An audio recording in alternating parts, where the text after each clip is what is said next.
Today is 4/9/2023. It is Easter Sunday or Ishtar Sunday, depending on whether you celebrate the conventional religions or you openly espouse and worship Mystery Babylon. I think it's also Ramadan, Passover, and I believe that the goddess Gaia is really mad, and they're propitiating her at this time as well. We'll go through some of the climate hysteria.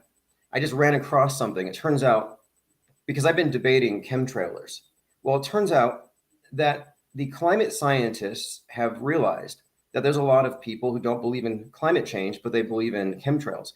And now they're saying contrails cause climate change. So there goes my argument that the condensation trails couldn't be used for geoengineering.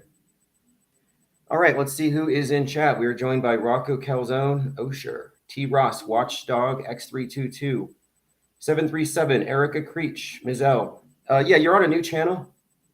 You'll notice everything's been vacated. Look, they burn our art as fast as we can create it. That's what they do. They're book burners. They're meme burners. And memes don't just have to be little JPEGs. A meme could be a quip, a pithy statement, a funny quote with some emojis. I mean, they're killing the culture as it's being created organically. because they want us all to adopt the top-down monoculture of the NWO that has everybody socially distanced, mentally vaxxed, and diapered. Their faces are diapered. Joined by Pal. Thank you for joining. They're from YouTube. I can see the numbers picking up here. And we have a number of people listening on the audio-only stream, which you can find at infiniteplane.live. Especially good if you have a weak internet connection like I do. But we're always finding workarounds for the various obstacles the Matrix throws our way. And I did find a way to get better sound. And the replay and the archives that go out to the newsletter subscribers is always better audio because I'm recording directly off of my iPhone 13. Now, I titled the live stream Flat Contrails as an olive branch. I want to keep the peace with the chemtrail believers. I don't want to completely dismiss it, even though the burden of proof hasn't been met for its existence, so I don't think I should have to, citing Hitchens' razor. But that being said, I think we should leave the conversation open and focus on what we can agree on. We can agree that those trails following the planes at certain times are flat. You've never seen a curved contrail. Just something to think about. I mean, if the Earth is so curved that your friend gets on a boat and he paddles out there and then he goes over the hump, you can't see him. If the Earth has such a curve that boats go over the hump and you can see the mast as it goes over, if that's the case, then you should have corresponding curvature in the clouds, specifically contrails. And from where I am, I can see about 110 miles away to a certain mountain peak, Mount Taylor, and I can see clouds beyond it. And those clouds that I see more than 100 miles away are level to the ground that I'm standing on. They're not curving away, which you would think. If the Earth is curved and the sky is curved, those clouds ought to be not necessarily bent or curved unless they're very long, like contrails, which they should be curved. Contrails should curve like 8 inches per mile squared, and they don't. But these distant clouds aren't even tilted away from my perspective. Well, what does that mean? Well, this morning we got into a conversation in our Discord server with a globe proponent, and I think we made some real progress here because the question was, do boats go over the horizon? And the answer is no, they actually don't. The angular resolution of the human eye just cannot separate disparate objects at a certain distance. They all blend together. Everything blends and merges with that horizon. However, with telescopic lenses like a P900, you can zoom in. It has better optics than your eyes, and you can see, no, they didn't go over. Your eye just wasn't sensitive enough of an instrument to detect it once it reaches a certain point. So the point of it was, you can trust your senses, but you also have to recognize their limitations. And this is where they trick us. The PSYOP entertainment complex, NASA, the whole space fakery business is all about filling in where our senses can no longer reach. Oh, you can't see this far. This is what's beyond. This is one of their primary tricks. They fill in the blanks, God of the gaps, and they provide all the solutions and all the answers. Kind of like ChatGPT. They just process you back into the matrix. They don't let you stray. Someone was talking about ChatGPT and Wiki, in the Discord, how it's like a Wikipedia article, that it's conversational, but the information you get from it isn't going to go outside of the gate-kept media ecosystem. It's just not. It's inherently censorious, self-censorious. It's dishonest in the sense that it's adhering to the subjective fictional universe that I call the world stage. All right, let's see who else has joined us. Sink Lloyd, thanks for joining. The raft is expanding as we speak here. And let's just go ahead and... So here was my main point. I don't know 100% whether what planes are emitting is bad or not. I believe that the people asserting that these are chemtrails or somehow destructive need to first address what the establishment science says on the matter. Because when you're asserting something that upsets the status quo, you have to debunk what they're positing first. And there's a large body of research on these condensation trails that pretty strongly correlate their presence with climatic factors, altitude, etc. And they've also found electric planes create the same effects. I mean, I think it's a weak theory, but I can't rule out that there's a secret program for dusting us, maybe from the stratosphere, with some stuff to block the sun. Who knows? Who knows what they're hiding? Maybe God's literally up there looking down and we can't see because they're blocking it. But whatever it is, the burden of proof's not on me. I don't have to believe it, but I'm open to the possibility. But let's just focus on what we agree on. Flat trails. Chemtrails are flat. Contrails are flat. Whatever you think they are. No curve. Okay, moving on. I wanted to go through a few different areas of discourse, different topics that we've been focusing on here in video. Here's one that I find interesting because, and look, I don't want to drag this topic on too much longer, but here's what I actually think. I actually think that the chemtrail theory is purposefully put out there. And I think it's put out there to engender a type of outrage to match what the left feels. Remember, Greta was all about grounding all the airplanes. And I think this is just more of the Hegelian dialectic, where they try to get the two sides to agree. Like, we can both agree that whatever they're doing up there needs to stop because it's changing the climate. Well, wait a minute. I didn't think we believed in climate change, but now we do. And this is similar to the manufactured outrage on the right after the Ohio train derailment and the so-called eco-disaster, which is all fake. And look, nobody cares about that. Nobody's crying about Ohio anymore. Why is that? Because they got a new shiny object, because they're all current thinkers. The current thinkers, virtue signaling that they're up with the latest outrage. Well, nobody cares. But the whole point of it was, I believe, they wanted the right wing to rage at the eco-disaster while they sat back a minute. And once everybody was on board, oh, this is a problem. Capitalism is terrible for Gaia. Then they jumped out and they said, oh, yeah, we agree with you. I think this is, again, what they're doing. They're trying to unify us on their one world solutions. It's all a mind game. They're farming us around. But instead of we're like cattle, but instead of cattle prods, they use psyops and they just zap us and we go this direction and that direction. Like, all of a sudden, the right wing now is scared of school shooters. The right wing was never scared of school shooters. They're like, oh, well, they all got MAGA hats and AR-15s. They're on my side. They're all Trumpers. They're right wingers. And that's true. All the school shooters have been right wing friendly, and you wouldn't feel threatened by them if you were on the right. However, now the new shooters they've been introducing, really since Club Q, have all been non-binary trans radical leftist. And now all of a sudden, the bowl cut shooter that terrifies the left has been replaced by the purple-haired gun person that terrorizes the right. And like, you guys just accepted the premise that now there's a shooter threat all of a sudden. You're working against your own end. I mean, this is another example of the right and the left being synthesized through psyops. They're being cattle prodded with these things. Another topic, QAnon is growing. We'll get into that, but I've been doing some research and a number of observers on the subject have noted that it's growing. And this latest PR stunt with Trump getting arrested and Stormy Daniels, it's all part of it. It has just reinvigorated the whole QAnon movement. New breadcrumbs. I mean, this isn't just the regular recycled, thrice peed on breadcrumbs. Like, this is like gold for them. Like, oh, this is the storm they were waiting for. And you can't fault them for arriving at these conclusions because these things are engineered. Week about Trump being the meta-scripted martyr, how the bigger story is creating this martyr scenario.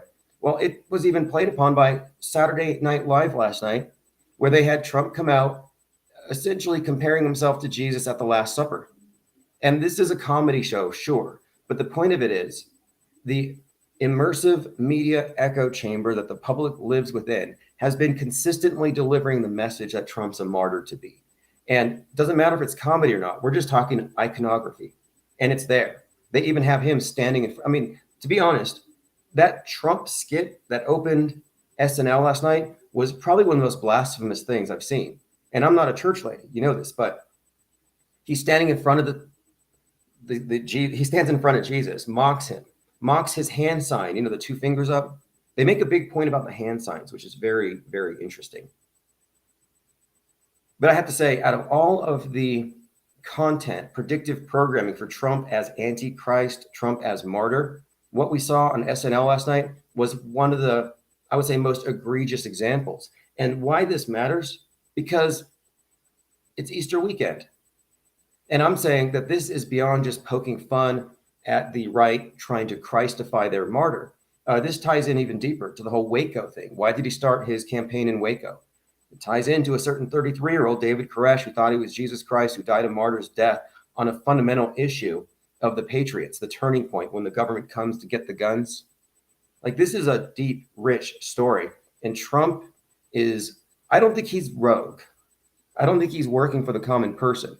I used to posit the theory that maybe he was a Democrat plant because he destroyed conservatism, but he is so hardwired into the script guiding the major events of the world stage that he's a part of it. He's basically his whole persona, like David Hogg, for example. You get these actors who arrive on the scene attached to a major transformative event and they're platformed artificially. I think Trump's kind of similar. I'm basically saying he's a crisis actor. And you can dispute me on that if you want.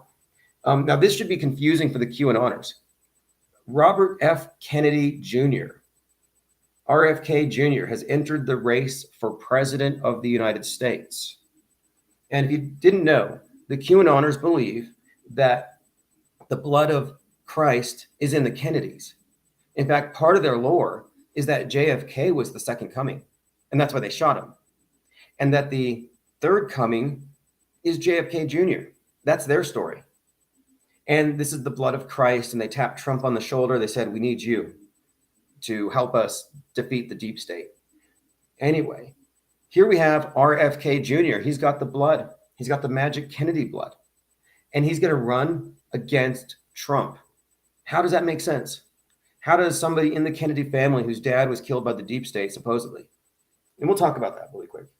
When Robert F. Kennedy was killed in 1968 by Saran, he was 42 years old. And the AP photographer who photographed him as he fell to his death is the same photographer who photographed the very iconic falling man on 9/11. His name is Richard Drew, I believe. He's an AP photographer. But what are the odds? You know, he photographs a dead Kennedy as he falls to his death, and he photographs the falling man. It's all just theater, but it just shows you it's the same actors. And this is why we see so much recycling.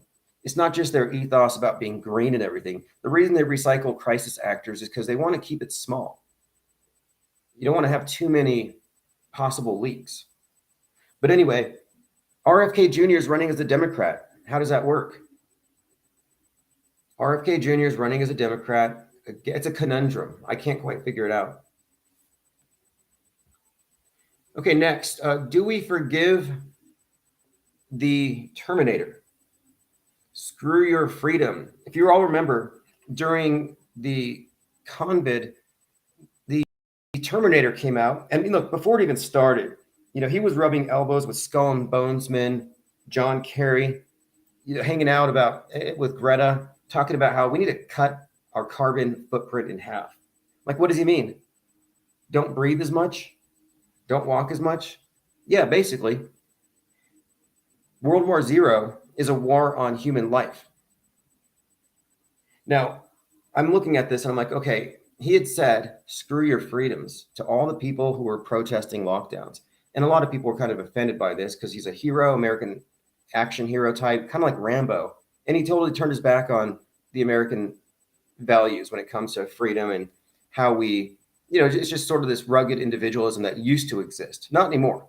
I mean, America is just a bunch of compliant sheeple. I think we've known this for some time. They've been pacified. In fact, I would even say that the Q symbol is a pacifier because they pacified any possible rabble-rousers, rebels, renegades, or true patriots that would fight for a cause. No, they've all been pacified. They've been stuffed full of popcorn and they're too fat to fight a new civil war. But the ones who were protesting the lockdowns were told, screw your freedom by Arnold Schwarzenegger. And, you know, back then I was just saying, okay, this guy's just evil, which makes sense. I mean, look, he played the Terminator. The Terminator is basically Satan. The Terminator represents the end of the day, the Terminator line where the sun dies at the horizon. They call it the Terminator line. And he goes back in time to kill JC, mankind's savior, not Jesus Christ, John Connor, It's thinly veiled. It's James Cameron, Skynet. James Cameron's connected to Titanic, loaded with 9/11 predictive programming, just like T2. There's quite a lot we could say about this. Even the T2 is just a veiled cross, a veiled 4 too. It's a Saturn.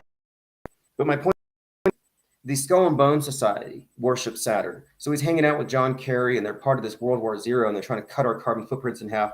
And when we say we want to leave our homes, he's like, screw your freedoms. So I was kind of over him, but now Schwarzenegger issued a public apology. And he said, I'm sorry for saying those words. And this is on essentially sports.com. Arnold Schwarzenegger issued a public apology. And I'm almost inclined to accept it because what he said was pretty bad.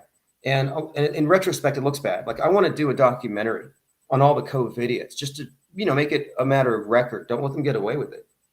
But he said, on a Twitter update, the 75-year-old rock icon took a moment to acknowledge his fans' acceptance and expressed his gratitude. He apologized for blurting out, quote, screw your freedom, in an interview 2 years ago. He tweeted, I'm sorry for saying those words. I try to be relentlessly positive, but sometimes my mouth gets ahead of me. I should have communicated better. I think we should be able to disagree without being enemies. Right. That's a valid point there. We can disagree without being enemies. I think this is true with anything. I may not agree with the Mandela effect, but we don't have to hate each other over it. But apparently we do. I mean, the Mandela cultists. If you're not a Mandela affected, you're one of the God blockers trying to hide the path to salvation. I've been called the God blocker. I kind of like it. I almost want to get it tattooed. Okay, let's get back to the list of topics. Arnold Schwarzenegger, World War Zero. Okay, they declared World War Zero on carbon, on life. But World War III, to me, kicked off on 3/11/2020. And I even said so the week before. I said World War III starts on Wednesday, as per predictive programming, which we've talked about at length. We've gone through this since it started. We're living World War III. It's the elite's war against the individual. That's what it is. It's not one nation versus the other. They're all pals up above. They all share the same fake space paradigm to control the lower level, the bottom tier of humanity, the believers, the fundamentalist believers in the screen. I mean, really, the hoodwinked masses. But Donald Trump today tweeted out or truthed out World War III. And if you haven't seen Truth Social, Donald Trump's icon, his avatar, is his face with red, white, and blue painted on it. He's got face paint like an American flag. The thing is, it's blue over one side of his face, over one eye.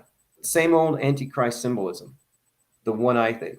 But interestingly, the Joker movie, which was being filmed at the courthouse where he had his little media circus last week, the Joker movie has a movie poster where Joaquin Phoenix has the same face paint arrangement in terms of the color and the blue on one side, red, white, and blue. Very interesting.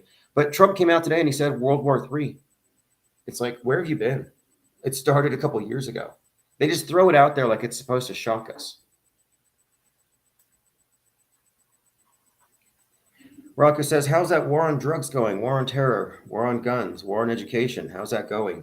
Yeah, anytime they frame something as a war, I mean, you know what the longest war in history is, in American history? I think it's the war on poverty. But they frame everything as a war. It's just rhetoric. When the only war that we should be concerned about is the one that nobody sees, the invisible war, the Psy war. I mean, we see it. The Psy war is waged with misinformation, with disinformation and lies, with gatekeeping and cult mind control tactics, with weaponized superstition, with indoctrination, with intentionally induced Stockholm syndrome through hyper-realistic school shooter drills. Everything they do is part of the Psy war. And that's the only war that I think is worth paying attention to. The others are all just aspects of the Psy war. Like, they're not going to get your guns. They don't want your guns. They want half clutching their guns and the other half clamoring for government to take them. They want that tension. They're never going to vax us all. They want the anti-vaxxers to be anti-vaxxers so the vaxxers can ask for big daddy state government to go after them.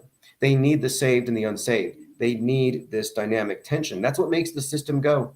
This is the perpetual war, but you can't have the perpetual war without agitation. And that's what we're seeing. I mean, I think we all know this. How many cycles have we seen? How many times have we been through this?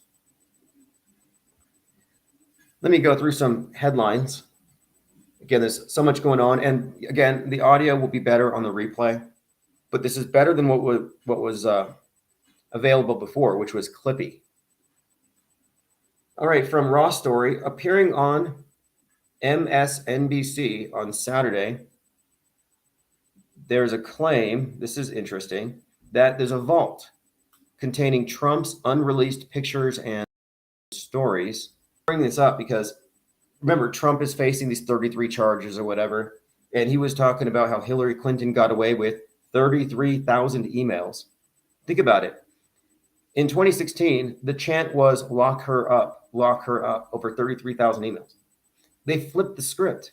Now Trump's the bad guy, and the left is chanting for him to be locked up. It's just so unoriginal. Klaus Schwab, Darth Schwab, hires millions of information warriors. Millions of information warriors to seize control of the internet.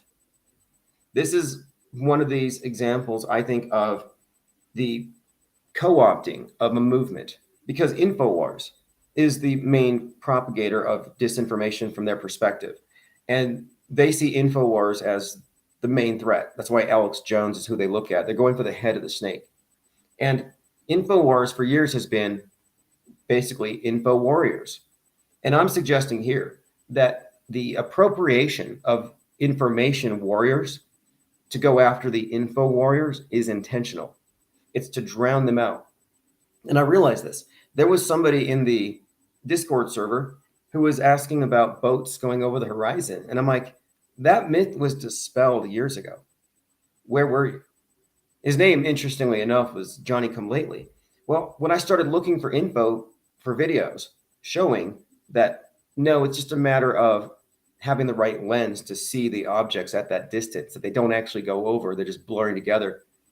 Again, we're talking about boats going over the horizon. I'm looking for videos, and there used to be a lot of them. You could just search, zooming in, P900 at the beach, and I just found that I mostly got counter flat Earth narratives. And we're just talking about the fact that there's a popular misconception deliberately spread that boats go over the horizon and you can see it. Well, if you haven't seen it for yourself, you have no business claiming to know it, but maybe you believe it. And if you saw it for yourself, it might even look like that. But that's just because, again, the limitations of the human eye versus telescopic lenses that show that, no, you could call it an optical illusion. But they're not going over any more than the clouds I mentioned a little while ago behind Mount Taylor are going over a curve. I mean, they're 100 miles away. They should be way over the curve. But you're telling me a boat goes over the curve 3 miles away? Again, where's the curve in the contrails? There's so many questions to be asked about this thing. Where are the space clouds? On a clear night, you can see all the stars and the planets, etc. But I would suggest, based on dust storms locally that obscure the horizon a few miles away, that there's enough dust between my eyes and the stars so far away that there ought to be patches of darkness in the night sky once in a while, not from within our atmosphere, but from within space. I believe there should be space clouds. I think there's enough debris supposedly falling on the Earth every day that it's remarkable that there aren't visible dust clouds. And I think it would be cool to go out at night and you'd see certain stars obscured by dust clouds from space. But no, there's no clouds in space. And I think that's a problem. I think it's a problem. I think it's a conspicuous absence. And a lot of illusions, a lot of psyops, a lot of the myths, a lot of their stories, their contrivances, like the ISS in particular, are given away not by what they show you, because they show you a perfectly scripted illusion. It's a well-crafted lie, but it's in what they don't show you. Lies by omission. What should be there, but isn't there. Like they're in space all this time. Where's the iPhone footage of the Earth? You never see somebody doing an iPhone video selfie with the Earth in the background. No, anytime they show you the Earth, it's not a handheld camera. It's a mysteriously like this camera mounted on the outside, like there's no person in there, and it looks just so much like CGI that well, I mean, it's CGI. But the crazy thing about it is they screw up so bad. And this is why the professional anti-flat earthers won't talk about the space station. Because you can look at this for yourself. The ESA, the European Space Agency, they have a shadow. Like they look down from the ISS in their footage and you can see a black dot tracing along with it, a shadow. Now, if you're just a fundamentalist believer in whatever you see on the screen, if you found Apollo 11 convincing, you're like, well, yeah, the sun's right there, space station, size of a football field, 185 miles above the Earth. Yeah, of course, that makes sense. No, it doesn't make sense. There wouldn't be a visible shadow, not the shade that it is on their model. And it's not a smudge on the screen or smudge on a lens because it's not a camera. I mean, this is the thing. There's a qualitative difference that people are losing visually. They can't see the difference between video and the camera view within a CGI environment. The visual illiteracy is by design. In fact, I saw this article from Business Insider today, and the article says, here's 4 ways to spot AI-generated images like Trump or Pope Francis. Deepfakes, and this is from Business Insider today, quote, deepfakes are becoming more common because people now have the power of a Hollywood studio in the palm of their hands. What's funny is the news media is worried about competition from people with movie magic, because that's what we're actually seeing, movie magic. And what are movies? I mean, when we really get down to it, we're talking about lies. We're talking about a false story superimposed over the real thing. If you take away value judgment from the word lie and just think about the fundamentals of deception and the use of propaganda to allow people to lie to themselves by leading them to the wrong conclusions, it's pretty evident to me that most of the lies are by omission, and they let us believe the false images. Well, now what's getting problematic is people can create false images that are competitive with their false images. This was brought up after the Ohio train derailment, after which they said some AI-generated prompted news article went viral and set off a panic in Mississippi, that there was some kind of contamination in the river. And this was pointed out as another aspect to the media environment that has to be dealt with. It's not just the mind viruses and the hate and the misinformation. Now we got to deal with AI-generated news creating false impressions. In other words, fake news is a bigger threat than when it was 2016, when it was just political opinion and political incorrectness. Now they're technologically more sophisticated. But this article, 4 ways to spot an AI generated image, I'm like, they're walking a very fine line here, because part of what makes movie magic work through the mass media is the public is not apprised of the techniques of deception. And if they're teaching people how to see through it, they're turning them into auto hoaxers. They're not even supposed to know that these things are fakeable. One of the first things I ask whenever I examine a psychological operation, when I see a news event that I suspect of being one, because most likely it's just got an agenda attached to it, it fits the template. Whenever we have one of these fake events, I ask myself, well, is it even fakeable? If it's not fakeable, there's no reason to bother. I mean, there are things that aren't fakeable that the news media will politicize, like, for example, tornadoes tragically destroying a small town. News media will come out and they'll say, yeah, the Republicans did it, climate change. But the fakeability thing with shootings or terror attacks, it's an important question, because once you realize it's fakeable, well, then you can no longer just accept it at face value. And that's what Business Insider is letting people in on. This article, fake images of Donald Trump and Pope Francis caused a stir. Here's 4 ways to tell. Now, I'm going to go through these, but let's say you teach your audience to be visually literate. Well, then they're not going to be as susceptible. Like, this is a major blunder. Imagine if they were critical and skeptical with rocket launches.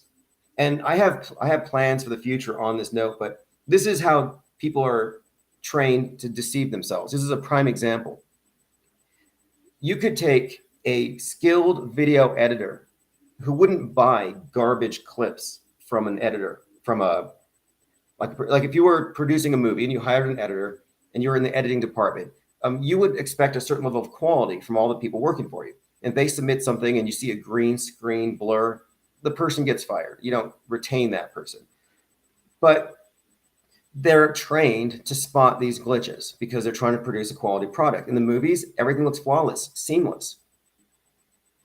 And this is because they're trained to, just to spot glitches that would ruin the illusion. But then you look at the NASA footage from the ISS, and it's just chock full of errors and glitches. It's hilarious. In fact, it's a comedy. Sometimes the astronauts are actually breaking the fourth wall and more or less laughing in their situation because they're dangling from bungee cords, pretending to be in space with outmoded video editing tech. I mean, they should be using surround screen LED, but no, they're still using green screen, and it's very glitchy. It's very funny. But here's the thing. I mentioned the skilled video editors working at a production company. They would not accept NASA level footage for anything that they were working on. It's an embarrassment. However, if you put NASA footage in front of any of them, they're going to say it's real. Why is that? Context. You can take garbage footage, show it to a video editing pro, but if it's from NASA, he's not going to question it. He has not been trained to think of NASA as doing things that are fakeable. This is how they get us. They open your filter. They get you to not question certain channels of information where you switch off and you compartmentalize. And I would guarantee that if you showed some ISS footage to a pro video editor, not putting it in that context, they would laugh at it. It shows you the power of the mind control and the compartmentalization. They're compartmentalized, where they're not able to put two and two together because they have walls up in their minds. Erica Creech says, Oswaldo, Trump is going to elect Robert Kennedy. Someone had said Kennedy versus Trump, they win either way, which is kind of an interesting notion. Although I would have to say Robert F. Kennedy is just eminently unelectable. Think about it. The Democrats are not going to vote for an anti-vax icon. And that's all he's known for now. And if you didn't know, before RFK Jr. was anti-vax, he was Greta. Basically Greta. Major league eco-fascist. And we all know environmentalism is just there to advance communism. It's watermelon Marxism. Green on the outside, red on the inside. In fact, listen to this. JP Morgan's CEO suggested that the government should start seizing private property. Why? To quicken climate change initiatives. This is why I say it's a stalking horse for communism. It's not about saving the planet. It's about destroying, or rather getting rid of private property. They want you to reject the notion that we should own anything. That's already happening in their culture war. But they're making the case here that private property is bad for the environment. JP Morgan Chase CEO Jamie Dimon floated the idea of the U.S. government and corporations seizing private property to expedite achieving their climate change goals, their climate change initiatives. Now, think about that. Floated the idea of the U.S. government and corporations seizing private property. Corporations, this is why I say it's eco-fascism. They want to use the power of state to take over the private sector.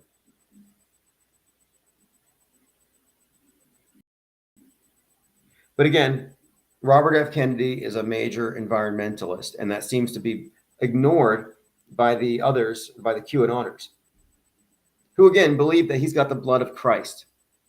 Like he should be glowing right now. It's Easter. Like why are they hiding it? Like if JFK Jr. is not going to take the reins, if JFK is not going to come out of retirement, then RFK Jr., shouldn't he just take the role? Like the QAnon story is falling apart, although it's been reinvigorated thanks to Stormy Daniels. I posted a tweet of, and this is from a place called Jason's Deli. I'm not a shill, but I posted one of their pickles because when you go to their deli, they give you these individually wrapped pickles, which are presumably, dipped in vinegar. And I posted it on Twitter and I called it an edible device, chemtrail removal wand.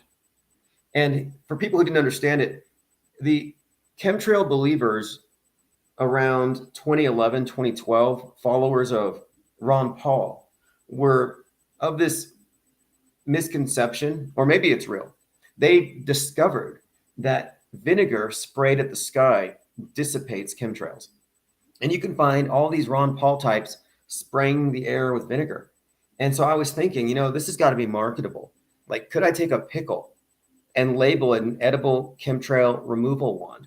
You want to have a picnic? Yeah, first take out the wand, clear the skies above you of all the persistent contrails/chemtrails, and then you just eat it. I think it's marketable. Fear sells.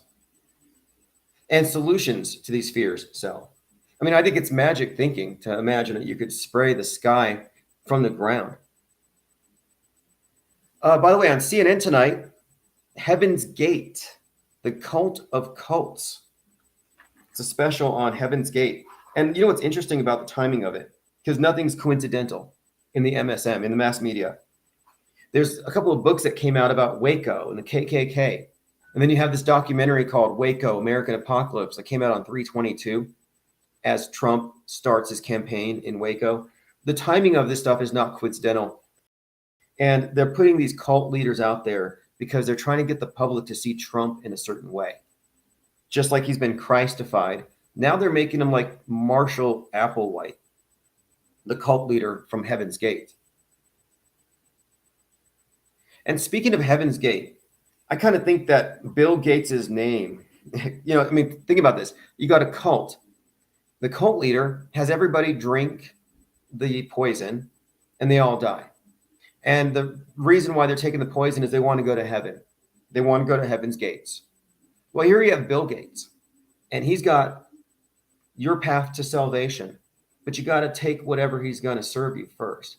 Like Bill Gates, cult leader, mass suicide, Marshall Applewhite, cult leader, mass suicide, Heaven's Gates, Bill Gates. Something there is rhyming. I haven't quite put it together, but there's something there. Okay, continuing.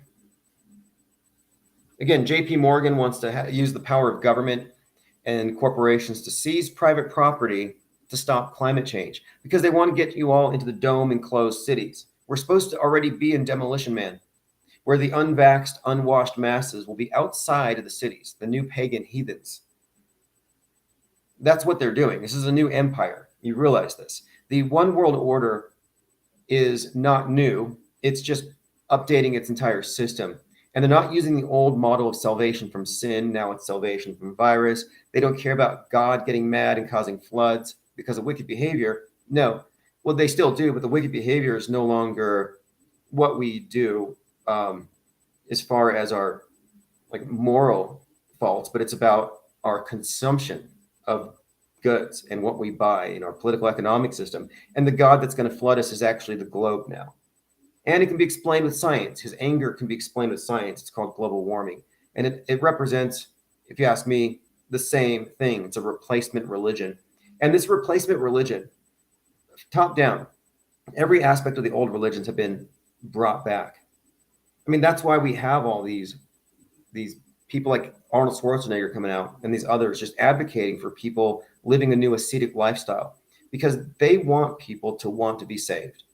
And they want you to desire giving up all the things that are hurting Gaia. This was part of the underlying message to Avatar about the planet becoming sentient. We're killing the planet. We're toxic. We're essentially aliens. We're parasites, I guess you could say. Like most religions, the modern religion is also trying to convince man that man is disgusting and in need of salvation, that he's like a lower thing, which is true. There's a really good movie out. Well, I'm not going to say really good, but it's a perfect illustration of the ideology of the transhumanist NWO religion and where it's going in the future. And it's called it's called Unbound. Let me see if I can find it. But the movie, the premise of it is that there's a new Earth, and it's called Earth 2. And it's so dumb. But it came out of a wormhole, and it looks like another moon, but it's a new Earth. But you can't go up there you can't go up into this new earth unless you first give up your body. As in, you have your brain put into a robot. And then you don't have a carbon footprint. Then you can go up there to this new greener earth, and you're not going to ruin it with your carbon footprint. I'll see if I can find the name of the movie. But the Earth 2 thing was kind of explaining how you could have this new world, but you're not going to the new world until you shed your earthly nature, your materialism, the things that cause you to be destructive. You have to shed your humanity and merge with the machine. And I posited this for some time that, yeah, right now we're wearing masks, but it wouldn't surprise me if later people start wearing fish bowls, and it's considered to be rude if you go to a party and you don't bring your own air supply. PPE, we're in the safe space age. They want you in a safe space mentally and physically. And the PPE is the space age suit. We're never going to Mars. It was always about safe spaces. And by the way, outer space, that's not what NASA's about. It's about inner space. It's about your mind. It's about worldview warfare.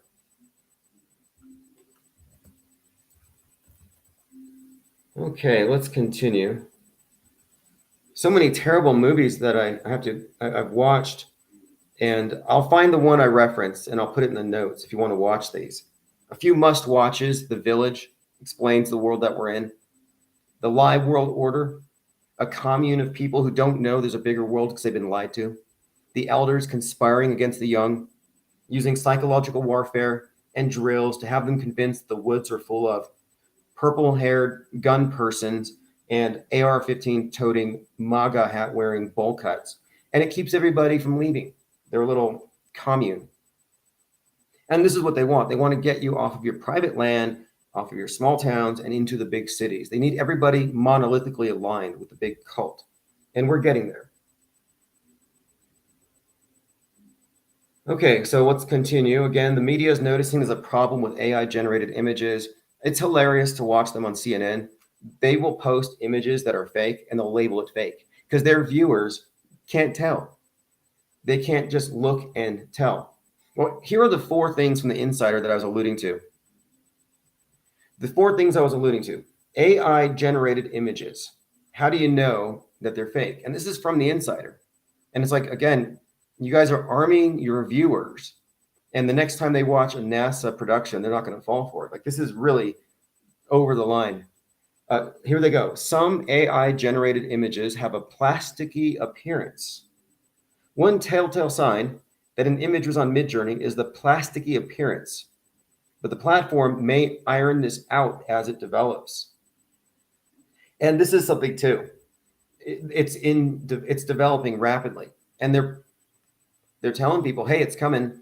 Deep faking is taking over reality. And all of this is misdirection, because the fact is you were born into a deep faked reality. This is kind of a joke. They already deep faked you with synthetic masks and basic movie magic long before what they're positing now. But this is a perfect distraction, and it kind of hides. It's, in a way, it's kind of funny. It's like the media is like trying to distance themselves from this. Like, no, we weren't. By pointing out like faking is a problem, they kind of distance themselves because they are in fact the primary fakers. Look, too many conspiracy theorists omit the role of media in all the fakery. You can't look at the media as objective, neutral observers that just show up and cover these events. No, they're the production crew. They are the production crew, and that's a major flaw in your reasoning if you think they're merely reporting on an event and they have the story wrong. Doesn't work that way. Okay, continuing. Another way to tell something is fake: look for aesthetic inconsistencies with lighting, shapes, and subtlety. Again, if you took this advice, you could debunk Apollo 11.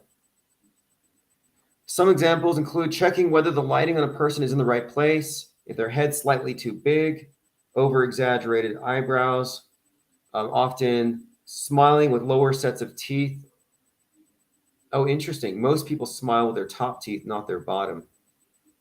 Again, these are all telltale signs of fakery that will probably be ironed out very soon.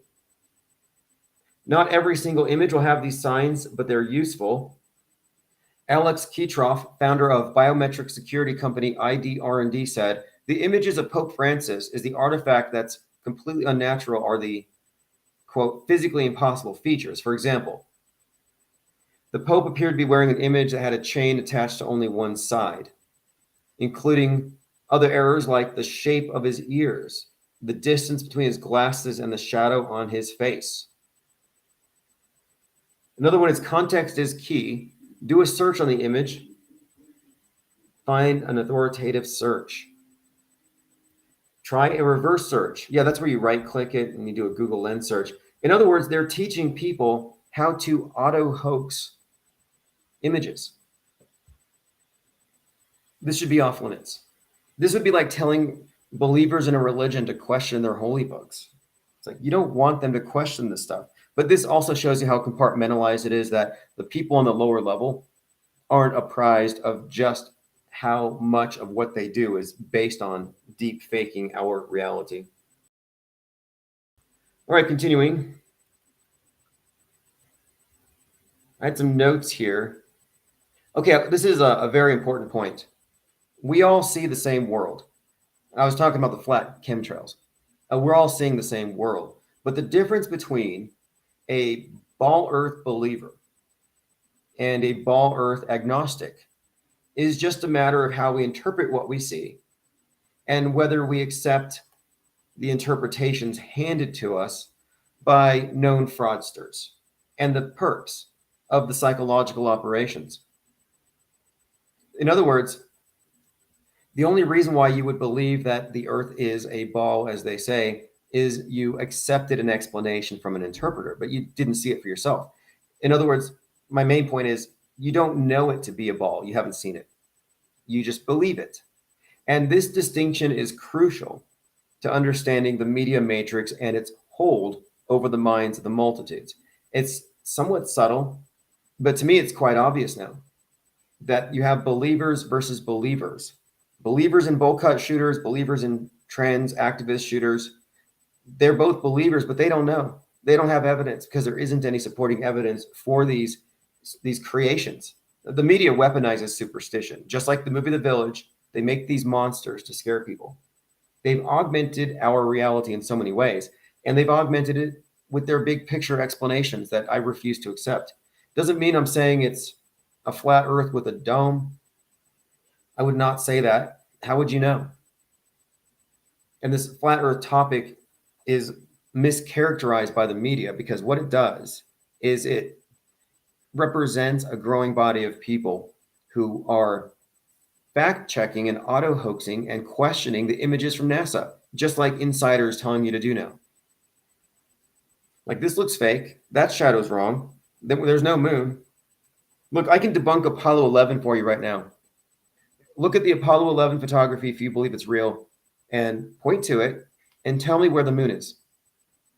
Where's the moon? If you've ever stood on a flat plane and you look out, there is land as far as you can see. It doesn't disappear a few hundred yards away. The land doesn't just sharply drop off. It fades into the horizon.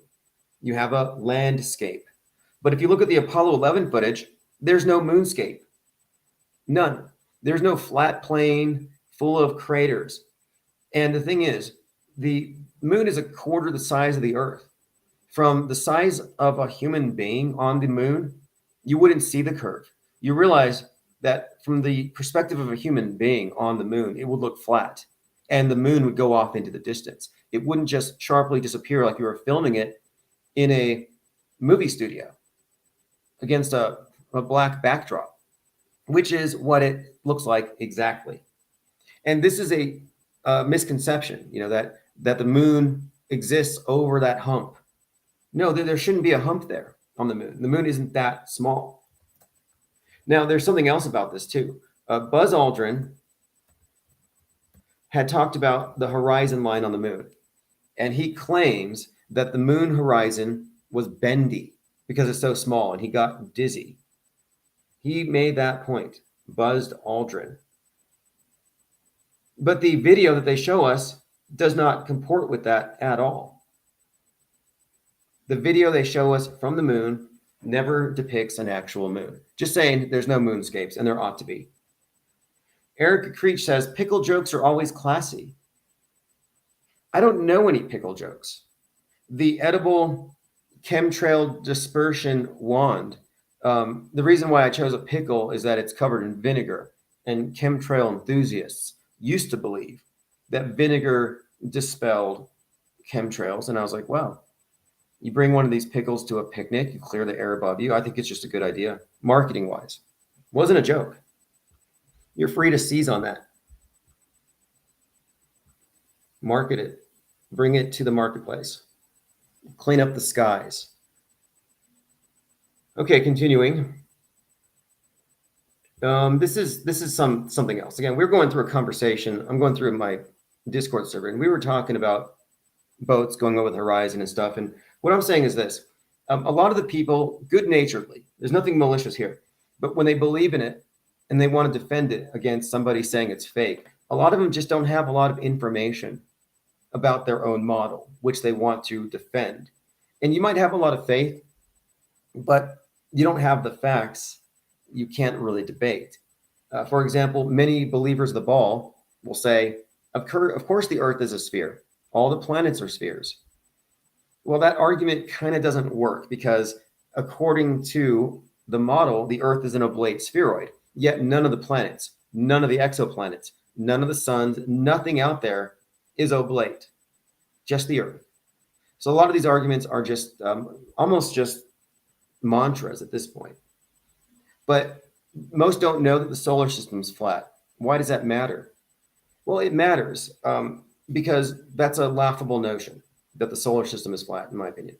But if you ask people, their concept of it is that you have these balls floating around the sun, but no, it's flat. The universe is flat.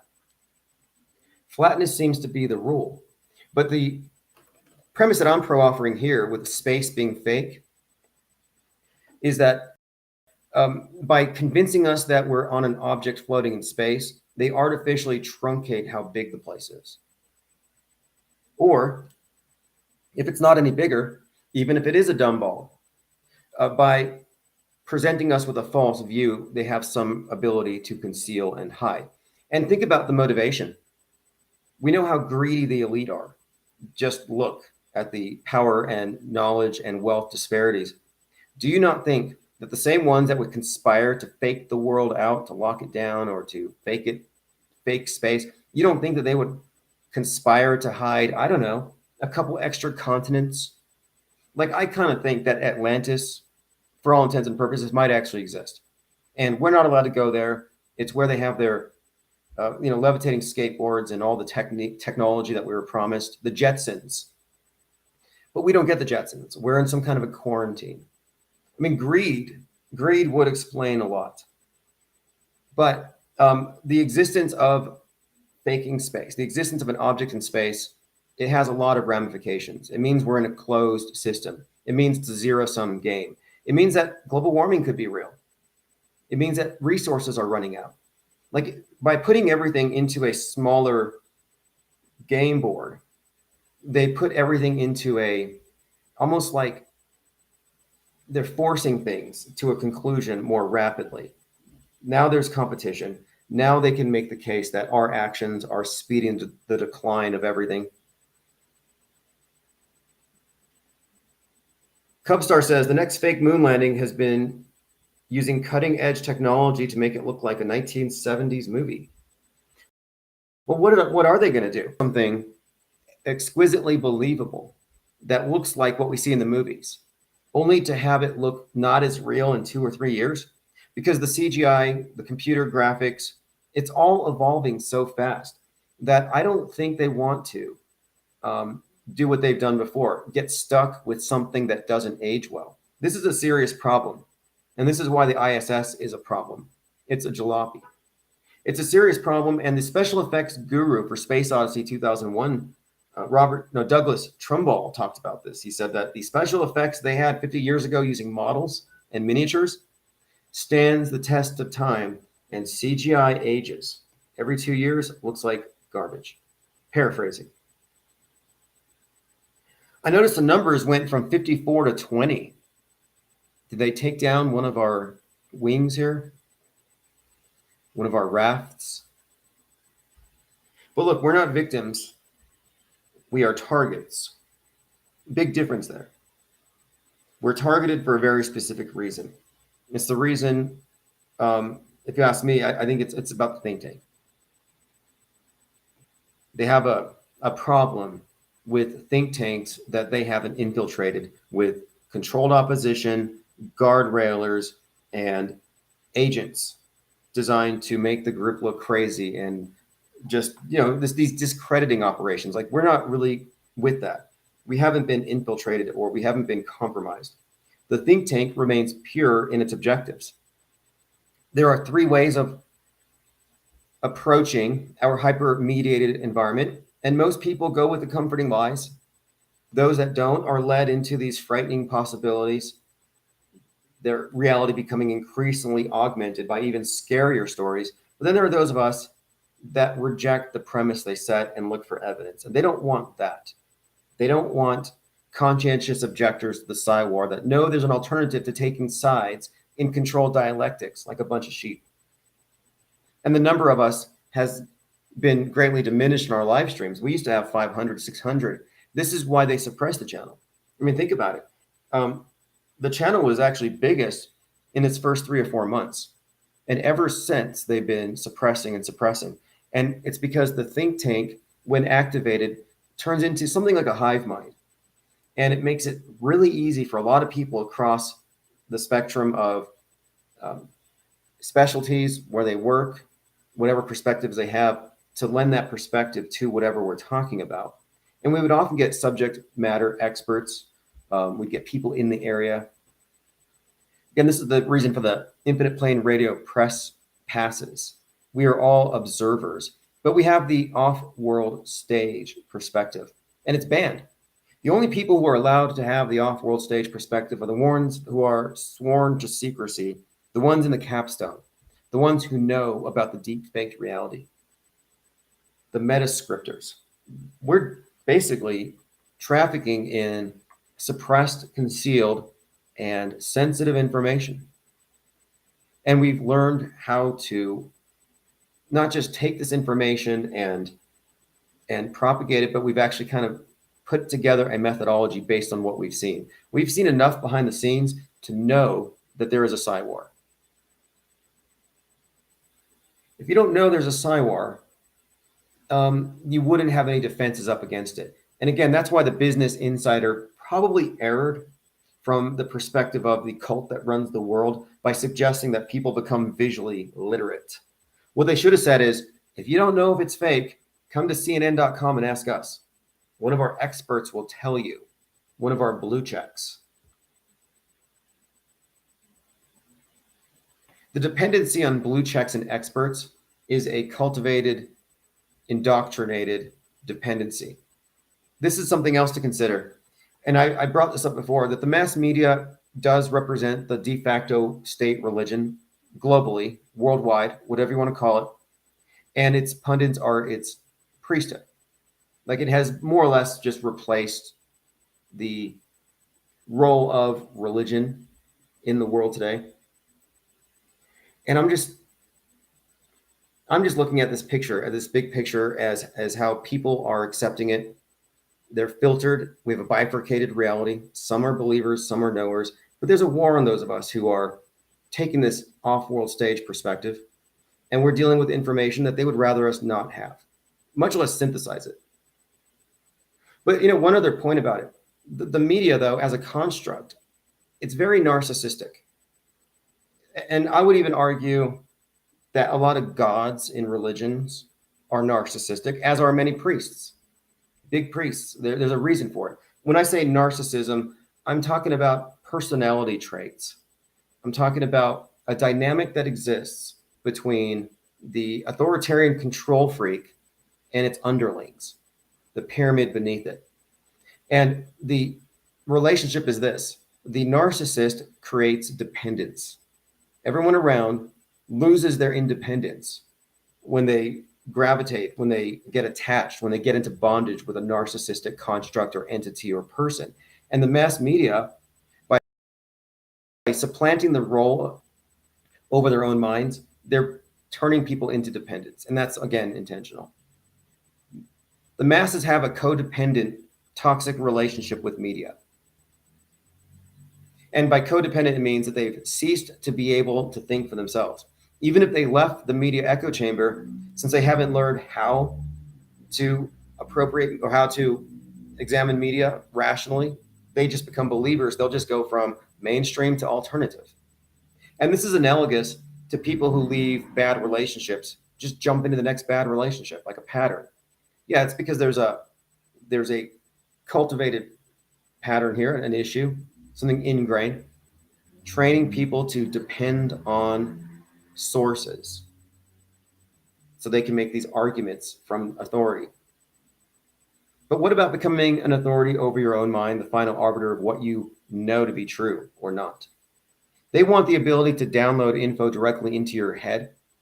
You might as well be Neuralinked. They don't need actual hardware to download info into your head or to read your thoughts when you're plugged into their matrix with no filter, the way that most people are.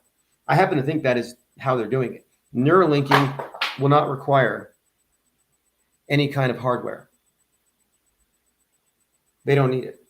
They don't need hardware to read your mind because you're mentally integrated with it. A few years ago, Elon Musk talked about simulation. He said, we may be going into a simulation.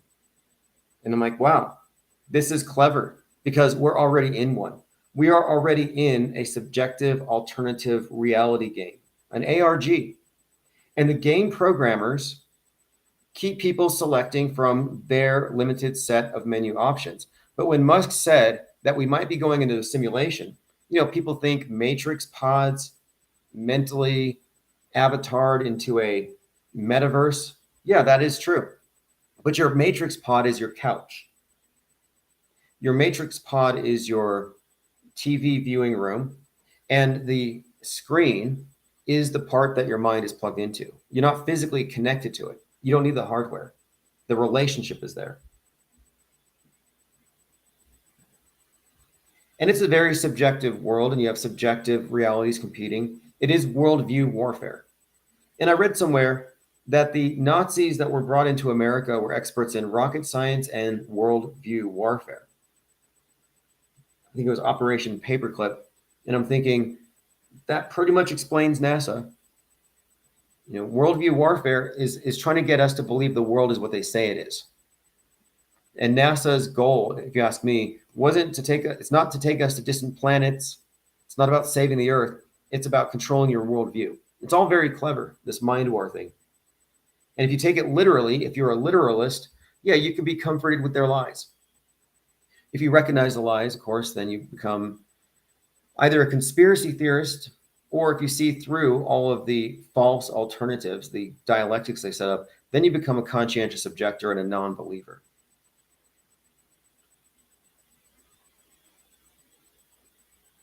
Continuing, going through my notes, there's 2 books here that just came out. I mentioned this before, like the Waco documentary on Netflix came out just as Trump starts his campaign. Well, there's 2 books that just came out. One of them is called Koresh, The True Story of the Waco Tragedy. Interesting timing. But the other one is called A Fever in the Heartland, and it's about the KKK. And I'm just bringing this up because the symbol of the heart has been one of these reoccurring themes for about 4 or 5 months. Everything with hearts, Damar Hamlin, the CPR thing, all the heart symbolism really kind of peaked with Ohio, which is the heart of it all. That's the slogan when the train derailment started. And I believe that was all symbolic of the nation having a heart attack because of its clogged arteries being the railways. Just another way of attacking, capitalism. But again, the heart of it all, the constant reference to the heart is just notable here. And having a book about the KKK and throwing that in there, very conspicuous.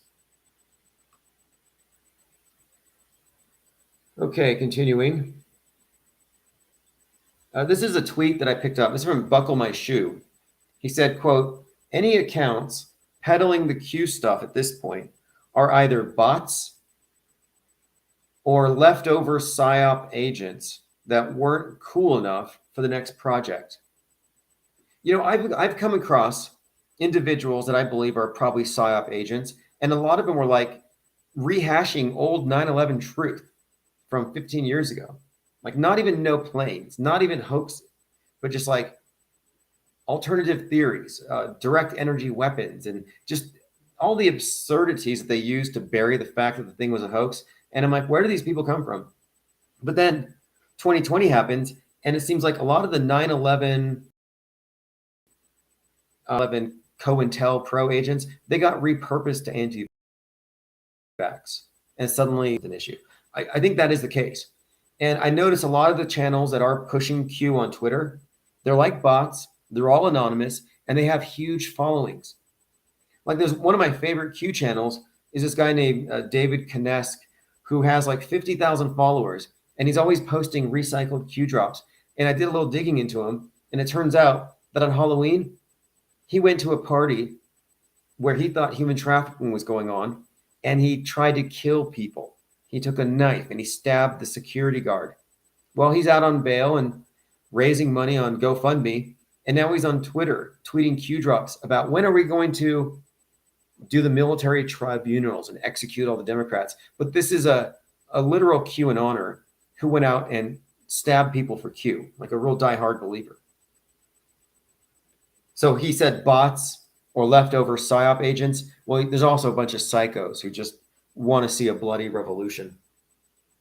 And bloody revolution is part of the Metascript. The group called the Patriot Front started by Thomas Rousseau. I mean, talk about world stage names. You cannot separate Rousseau from the bloody French Revolution. By the way, if you go to my Ko-Fi shop, it's at ko-fi.com/Tim Osmond/shop. I've been listing some oil paintings. I took up oil painting pretty much randomly. I found a bunch of oil paints, and I have a couple paintings up. I have Donald Trump's arraignment, and I have one of Elon Musk hanging out with Ghislaine Maxwell at that Vogue party where he claims it was photobombed. Anyway, I put them together in a portrait. If you click the link below, everything that I'm painting will be shipped within 24 hours. I have a great arrangement now. So whenever you buy something from the art shop, it goes right out. And all of the backlog stuff that's in storage is being processed as I can. So just a heads up, those paintings are still available. And if they haven't sold by midnight tonight, I'm probably going to drop the prices. Trump's is $47 because he's going to be president 47. Musk is $42 because he's obsessed with the number 42 because that's, you know, how the elite love to secretly represent the devil or whoever they worship. But again, those paintings are available. Go to the Ko-Fi shop. Donald Trump tweeted an image of himself, a mugshot, which he never got. They denied him a mugshot because he said he was going to make millions off it. He tweeted this, he truthed on Truth Social. It's a mugshot. President Donald J. Trump, 45 to 47, 4423, not guilty.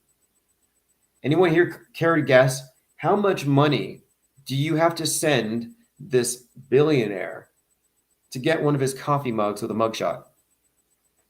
Anyone care to guess how much money? Quote, please make a $33 contribution to help President Trump win the 2024 election, and we'll send you a free mugshot mug. Your choice, black or white. You know, at Waco, Trump said 2024 is the final battle. It's an Armageddon reference, which may tie in to the Ohio train wreck in Palestine. Again, Palestine, Armageddon, apocalypse. It's all lining up here. Yep, $33. If you guessed that, oh sure, Cubstar, you're correct. You won. This is a pop quiz. We got to have prizes. You know what? I have IPS keychain. I got to send out keychains to the first 3 people whenever we do a pop quiz. But the problem is every pop quiz, the answer is 33. And it's not my fault.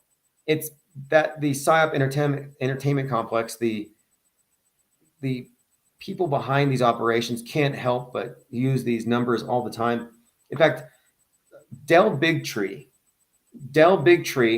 was on with Neil deGrasse Tyson, and Del was like, kind of cold outside, and Neil's like, yeah, it's 33 degrees, ha ha ha, and they both smirk. I'm like, why is that funny? Oh, that's right, they're in the club. Mazel says stickers. Okay, you know what, stickers, let's do that.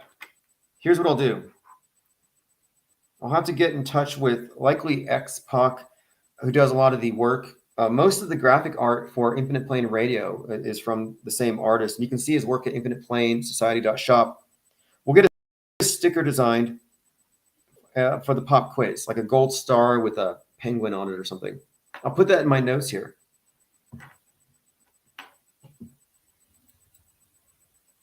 All right, again, if you haven't seen the movie poster for the Joker, and look, I don't have the screen on because of my weak Wi-Fi where I'm at, but that will be fixed eventually. But if you go to minds.com/Infinite Plane Society, you can see everything that I'm talking about. I put a post juxtaposing Donald Trump's Truth Social avatar and the Joker poster, and they look the same. Red, white, and blue over one face. Antichrist symbolism, I think. Now, one other thing. The movie Full Metal Jacket, another Kubrick, is replete with predictive programming for 9/11, but also it calls back to Stanley Kubrick's role in the JFK assassination. If you notice in that movie, Joker, the protagonist, has a target on the side of his head, right where Kennedy was shot. Well, if you dig through the storyline, and you can find an article about this on chartword.com, and I'll put it in my notes to link you to it if you haven't read it yet. The subtext of Full Metal Jacket actually includes JFK as Joker. Yeah, JFK is Joker. And so this gets me thinking, the Joker, Trump, there's something here. Because even though the QAnoners believe that the Kennedys are Christ and they're coming to save us, not true. What's more likely true is that they have intentionally conflated Donald Trump with JFK. They have intentionally conflated Donald Trump with Jesus. Why? It's part of the martyr scripting. He's not working for the Kennedys. He's not bringing the Kennedys back. He's bringing back the Kennedy experience, the killing of a king, the sacrificial martyr. Top stories. Twitter is going to war with Substack. Twitter is now marking Substack links as unsafe. Again, that's the immune system of the beast media matrix. All these warning labels are like T cells, trying to preserve the integrity of this juggernaut, which is being afflicted by mind virus carriers. Again, Darth Schwab just said, he's at the World Economic Forum 666. We will purge the internet of conspiracies and hate. Although he said it with a very authoritative, to the sheeple accent. Like, oh, I can barely understand him. Must be true. I came across this phrase. I want to bring this up. Quote, living in truth. It's a reference to a playwright who would write plays that went against government, coercive mind control, and communism. He was a dissident, but he came up with the phrase living in truth. His name was Vaclav Havel, Havel. And I linked to it on an article, Havel in the Media / Living in Truth. You can find it at my Minds account. But he was sentenced to 5 years in prison for being a political dissident. And here's what the article says, quote, his real crime was not speaking out, but exposing the sham. He shattered the world of appearances, the fundamental pillar of the system. He demonstrated that living a lie is living a lie. He broke through the exalted facade and exposed the real base of power. Now, again, we're talking about a dissident questioning the role of media as the main filter on the mass mind and the power it gives people. Goes on to say, he has shown everyone that it is possible to live within the truth. Living within the lie can constitute the system only if it is universal. Every individual who steps out of line, denying it in principle, threatens it in its entirety. The phrase, quote, living in truth was Mr. Havel's hallmark. No single phrase did more to inspire those trying to subvert and overthrow the communist empire in Europe. Now, my point in bringing this up is when you're talking about government mind control, communism, it's just like the movie The Village. It's a lie system with a lie world order. And any individual seeing through it can destroy it in its entirety by exposing it for what it is. And I would posit that the auto hoaxer is the only true objectivist in a world gone subjective. And that by refusing to augment your reality with lies, by stripping away the unverifiable, you are living in truth.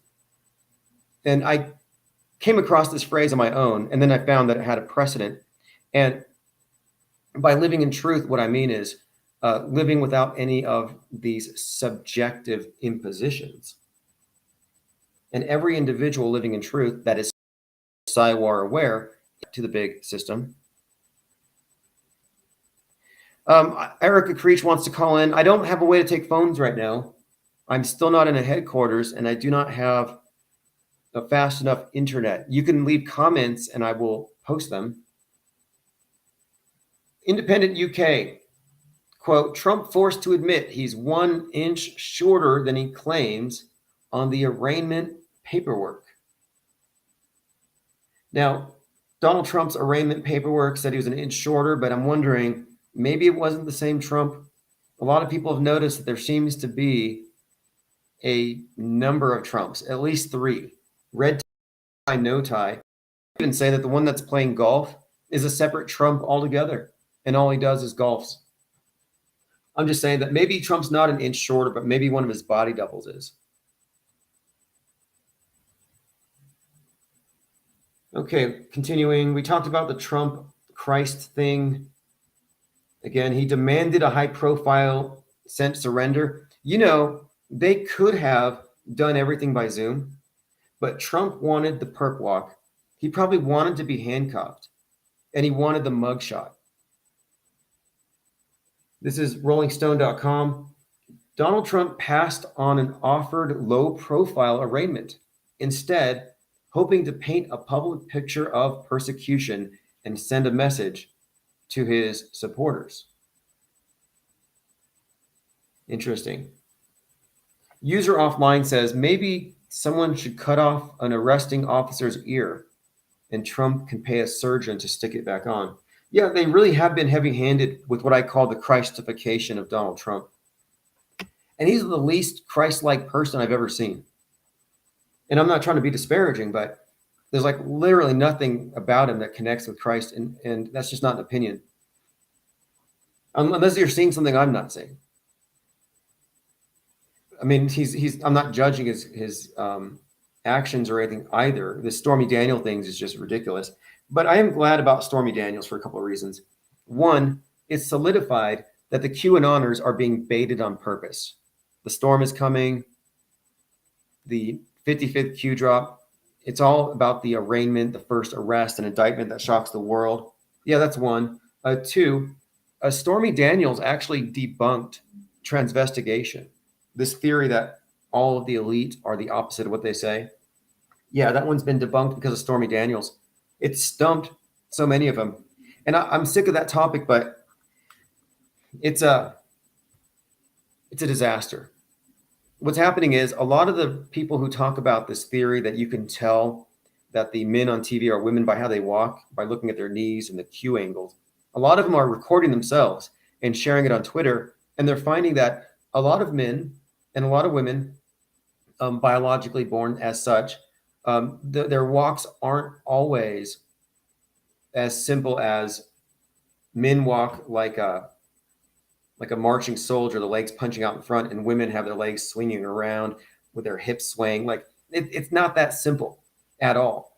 And the thing is, the people who go out on the limb and show themselves on video are then accused of being agents who are trying to discredit the movement because they are themselves. Again, it's become a witch hunt, but everybody's a witch. And I've seen this phenomenon before. When the flat earth topic was popularized, every popular channel was accused of being a quote shill. Now, the thing is, a lot of them were, or at least a lot of them were informants. But anyway, my point is, this paranoia is typical of truther groups. And one of the things you see in these groups is this tendency to find devils everywhere. It's like what they say, if your only tool is a hammer, everything begins to look like a nail. Jennifer Reeve says, men can't dance like women, though. Well, it's interesting. I would be interested to see some actual forensic anthropologists address this, because I think the issue is they ran into phrenology, making judgments based on skull shapes.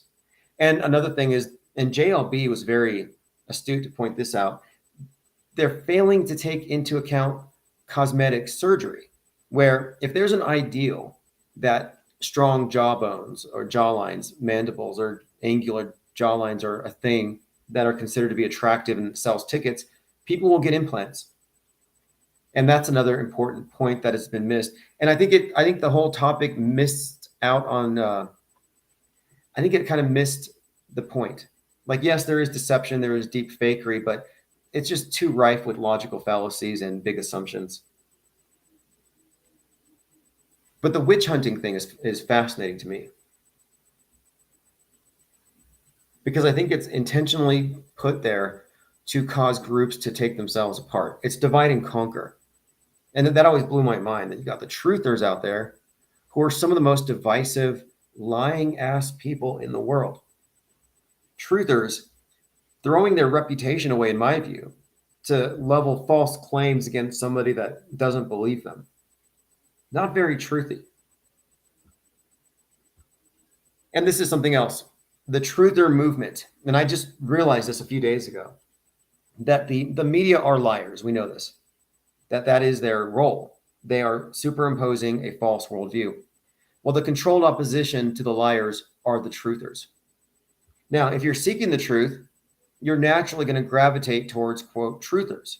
And you're going to find limited hangout operations. You're going to find guardrail fake explanations to keep you from going all the way over, to keep you from going over the edge of their false world construct.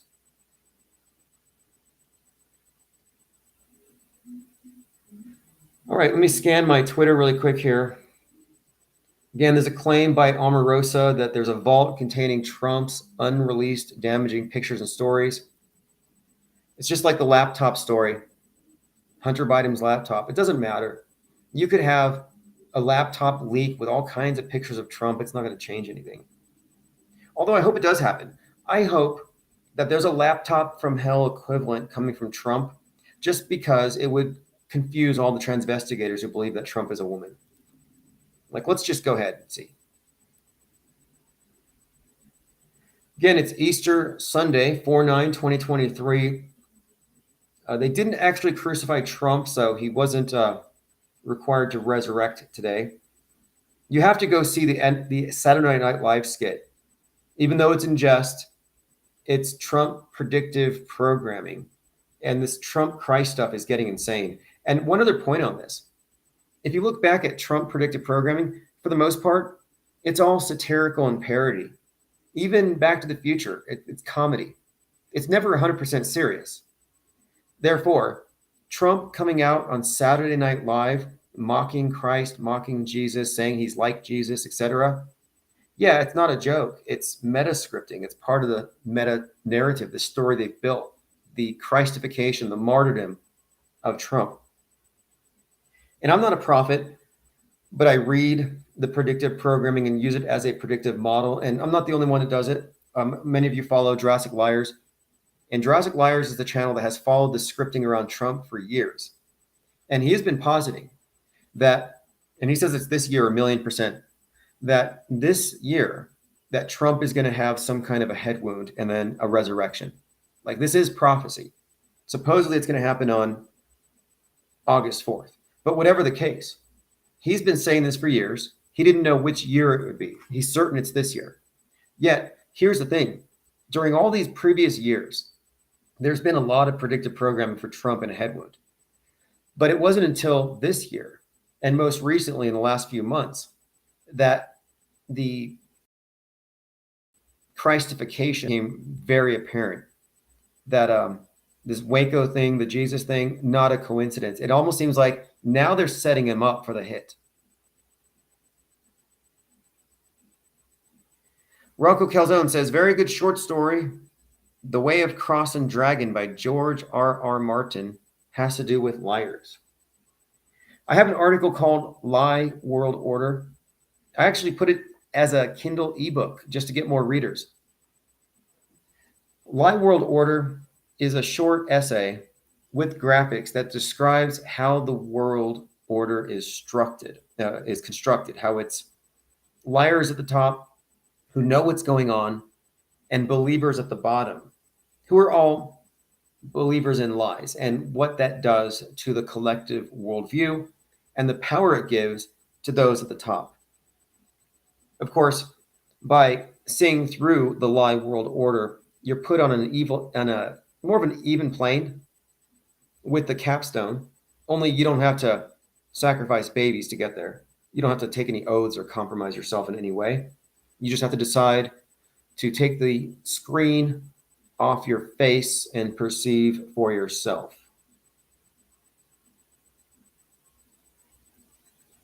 Just to reiterate a few things, I don't think the Earth is an object floating in space.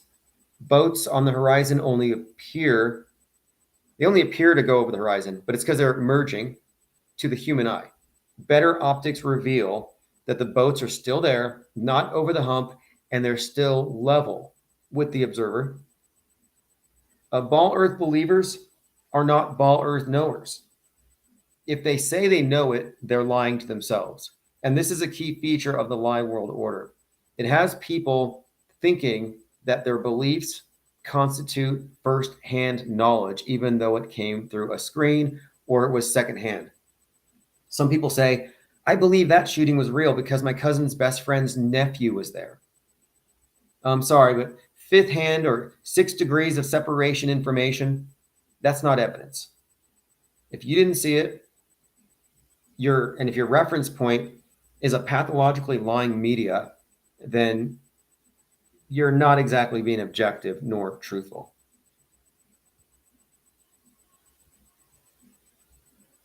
Okay, anything else? Going through your comments. I don't know the meaning of this. I didn't want to get into it, but there's a video of the Dolly Biden. Dolly Biden. What is that? The Dalai Lama has a video circulating, and it's been around for a couple months, I believe. And it's very Biden-esque. I don't even want to describe it. It's because it's repulsive. But maybe I'm missing something. I'm not in that religion. I don't know. But I would recommend, well, I don't know. I'm calling him Dolly Biden. If you want to know why, it shouldn't be hard to figure it out. Jeff Sekurak on Twitter said, quote, before he died, I asked Jordan Maxwell, what's it going to take for mankind to change?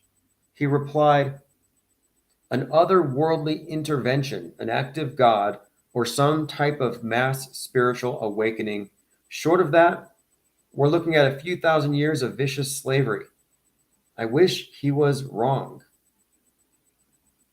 Yes, all indications are that the dark age we're in is going to continue, although I do see a distinct possibility for a splinter, a breakaway civilization, an oasis, a philosophical revolt/revolution, a parallel media, another alternative ecosystem for unbrainwashed minds. But I do think that the masses do indeed go into a dark age of intentional ignorance, blissful perhaps, this new matrix we're moving into.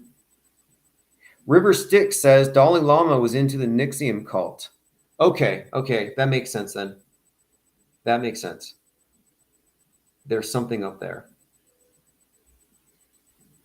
I'm scrolling through my Twitter feed before I leave here today. You may have noticed a lot of sketches and drawings. I'm doing a lot of miniature sketches, like 40 to a page of faces and penguins and things. I've been doing a lot of work in that regard, but I'm developing a very specific character. I was looking at Dilbert, the comic strip, and Scott Adams and all the controversy, and I thought, you know what? With all the censorship that we face with podcasting and the spoken word, maybe we need to break into another platform. Maybe perhaps, because blogging is one thing I do. I do a lot of blogging. Oftentimes I'll transcribe live streams and put the best ideas in a written format because we want to be in every possible area. But I'm thinking comic strips has been untapped for what we do. And I'm developing a comic strip character. It's a panel thing. I don't have a name yet, but it's pretty much signature art, the type of art that I do, the one-line drawing. But it's going to be about this, about what we talk about. Again, just something to look forward to. I've been putting a lot of time into it. I'm not wasting any time, even though we're constrained on our productive output because of weak internet and because of where I am in limbo. Nothing is being held back. We're still moving in other directions. We're diversifying. Trump has raised $10 million in the wake of the indictment. Yep, that's marketing. That's what they understand how this works. Get indicted, get investigated, get raided, get fake killed if you're a rapper. All these different ways to blow up your profile. Anyway, thanks everyone for joining. This has been Easter Sunday, 2023. I haven't really seen any major league psyops going down, but there's still time. They haven't yet crucified Trump. We talked about RFK running for the presidency. And by the way, RFK Jr., in addition to running for presidency against Trump and all this, he's the one at fault here. If you can point fingers at any one person and hold them responsible for the QAnon belief that JFK Jr. is alive, it's RFK Jr. He did it. He did it because somebody asked him, is RFK Jr. alive? If so, scratch your nose. And he's on a live stream. Thousands of people are watching. He sees the comment and he conspicuously scratches his nose. Now, it could be a coincidence, but I highly doubt it. It's not edited footage. But my point is, he really did give them something to hold on to, a little bit of hope that JFK is coming back to save us. Like, what was that? A mind game? A trick? Or is JFK Jr. coming back, and if so, when? Like, it's like Save the Children 2015. It's 2024. They're all grown up. They're all voting Democrat. You lost them. You didn't save those children.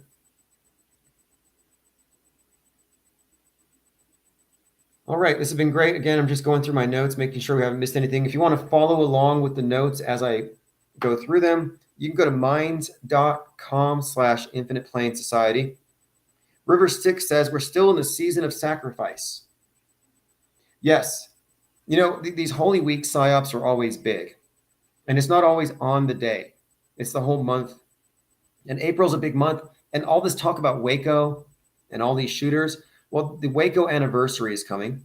And then we have the anniversary of Littleton. We have the anniversary of Hitler's birthday. There's always psyops around this time.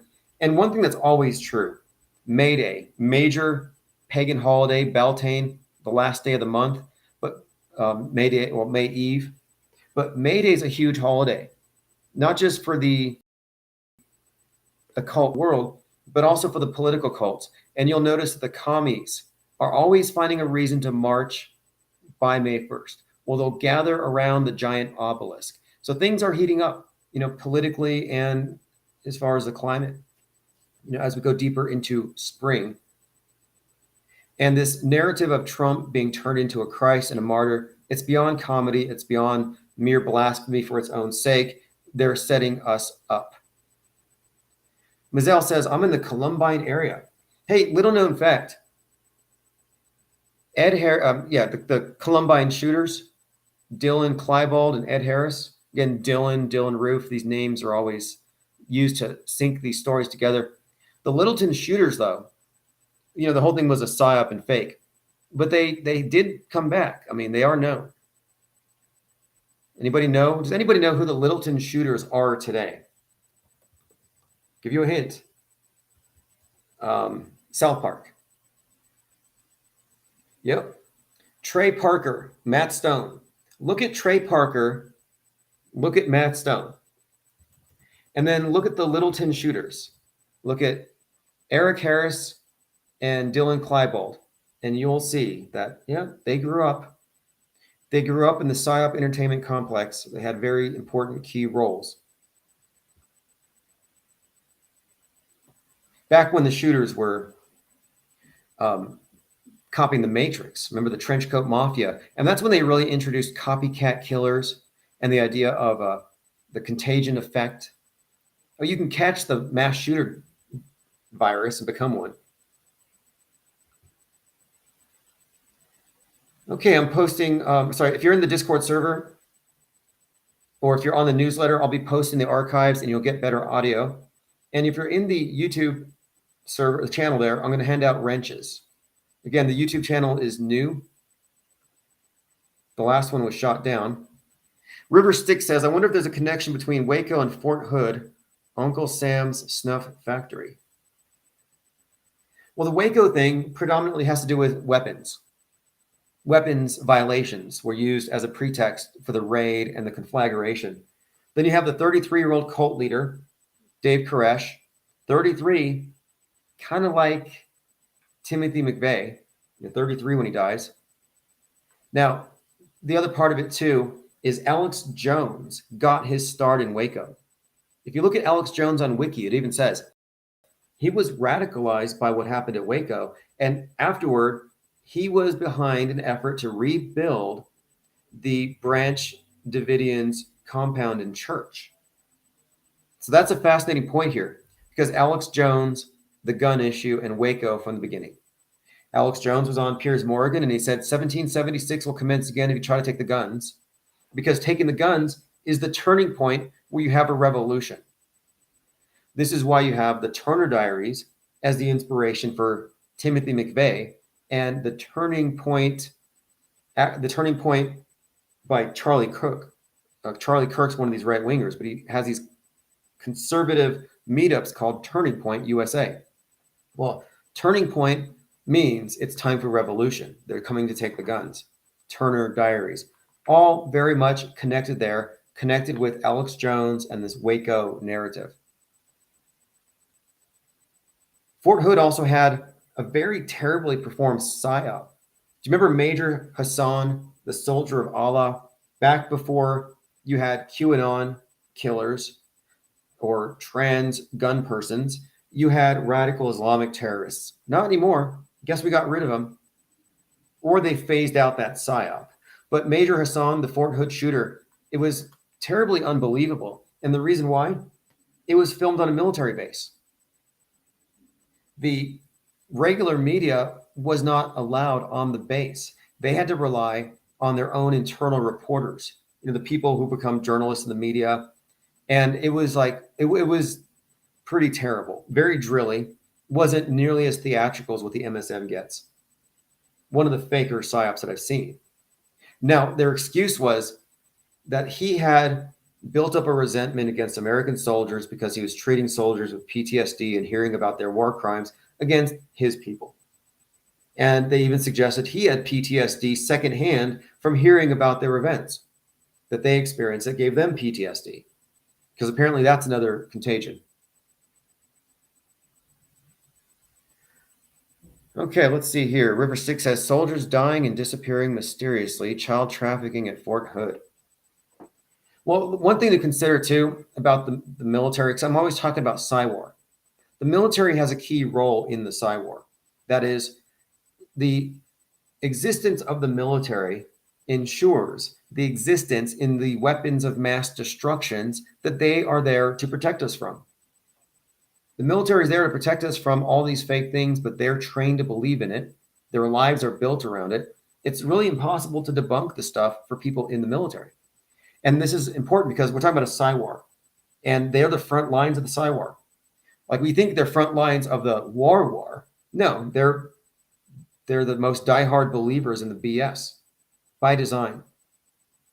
If every soldier believes in nukes, good luck bringing that hoax down. We're talking about military occupational specialties built around convincing us that these things are real. And what do on their actual day-to-day jobs? Drills, rehearsals. They pretend. All they do is LARP. I call it the lie world order, but it's also the LARP world order. Live action role playing, the LARP world order.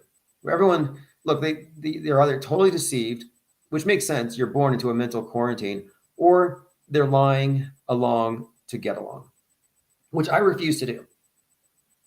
I refuse to lie along to get along, because this is a mind war and it has casualties. You can see it all over the place.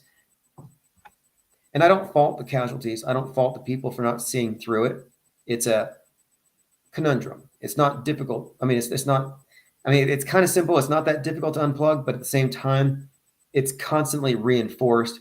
And the main weapon of Psywar, I think, is tapping into your emotions. How many times did we have conversations about this or that fake event shut down by somebody coming in to advocate on behalf of the victims?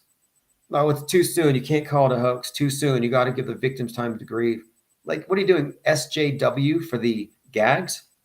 For the Government Actors Guild? Oh, my cousin knows somebody who's related to somebody who had a vague connection to somebody that was at one of these events. They love to personalize it. Or it happened in the city where I'm at, so it's real. That's always a tendency, that when it's proximal to you, you're more likely to think it's real. All right, this has been great. Again, we covered a lot of ground. Media encouraging visual literacy, major blunder. We talked about the flat contrails and why, whether you believe in chemtrails or not, we can all agree that whatever those things are, they are flat. Should be an interesting week. And get on the newsletter. Go to infiniteplane.live, and you can find out where we are on all the different podcasting platforms. Anyway, thanks for all the comments, all the insightful commentary, and we'll be in the Discord server.